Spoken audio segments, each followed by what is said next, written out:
Well, that report sets the stage for our discussion with none other than Mr. Kiprono Kittony, who is joining us live from the county of Mombasa to shed more insights into where Africa stands in a Biden presidency.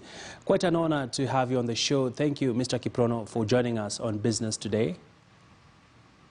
Thank you very much. It's an honor and a privilege to be on the show today. Thank you, sir. Perhaps the business community has been following the U.S. elections till the point now. We are literally on the eve of the swearing in of the 46th President of the United States of America. What does the business community feel, and what do they see on the road ahead?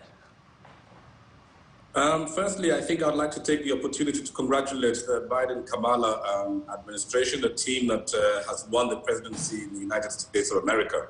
And America being the largest economy on the planet, I mean, this impacts on all economies globally. One of the things that we are predicting and we foresee is that there will be an increased sense of multilateralism. President-elect Biden has already declared that he will be rejoining the World Health Organization. We also have heard commitment from him that he will sign on to the Paris Accord on climate change. And that is going to be quite a big impact as well. And, you know, looking back at the past 5 years of the Trump presidency, President Trump, with his America First policy, can be credited for having led to a great resurgence of the American economy at the expense of other global economies. And particularly the trade war with China was quite significant in terms of that, in that respect. But for Africa, I foresee a great opportunity. Over the last 5 years, for example, investable funds in all frontier markets have gone down from $15 billion US to $4 billion US. So under President Biden, we foresee a more predictable environment, greater embracing of multilateralism, perhaps even more foreign direct investment of the largest economy into economies in Africa. All right. Quite insightful sentiments there, Mr. Kiprono. Perhaps walk us through right now what is at stake.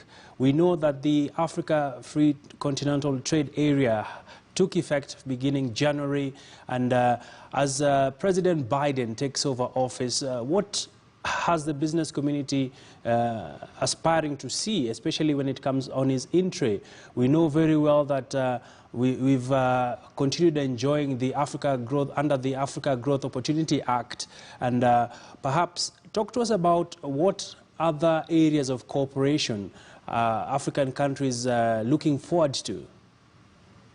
I will say firstly that as Kenya, we are in a particularly how would I put it? We're in an interesting scenario because you know that America under President Trump was mooting an FTA with Kenya. And of course, his FTA with Kenya in the context of the African Continental Free Trade Area was quite controversial. Yes. It'll be interesting to see what President Biden's view will be on this. But suffice it to say that the fact that President Biden has expressed a strong interest in improving American relations, and particularly within the context of a multilateral setting, given his pronouncements on the World Health Organization, his pronouncements on the United Nations, and especially his pronouncements on the Paris Accord. We foresee a situation where, you know, African economies are going to be able to tap into much more green funding. Green funding can be used both in a public sector and a private sector scenario. As you know, there's a lot of funds available for green funding, and environmental concerns have been a very, very important aspect of global discourse for many years, of which President Trump did not support at all. So we foresee a situation where Africa will get also a lot more debt moratoriums, perhaps even debt write-offs, and even trade concessions. And I think the Biden administration will be a great boost to the African Continental Free Trade Area because, you know, it's very easy to sign on to the protocol, to sign on to the treaty, as our heads of state have done. But you see, the devil is in the detail. The devil is in the implementation. So we will need, you know, the major economies of the world, America, China, Japan, and others, to really offer good trade terms that will be able to enable Africa to realize its potential, its trade, and to tap into the vast resources that exist in our continent. All right. And Mr. Kiprono, I'd like you to pause for a moment because we want to go on a quick commercial break. And when we come back, we shall be discussing about the textile industry.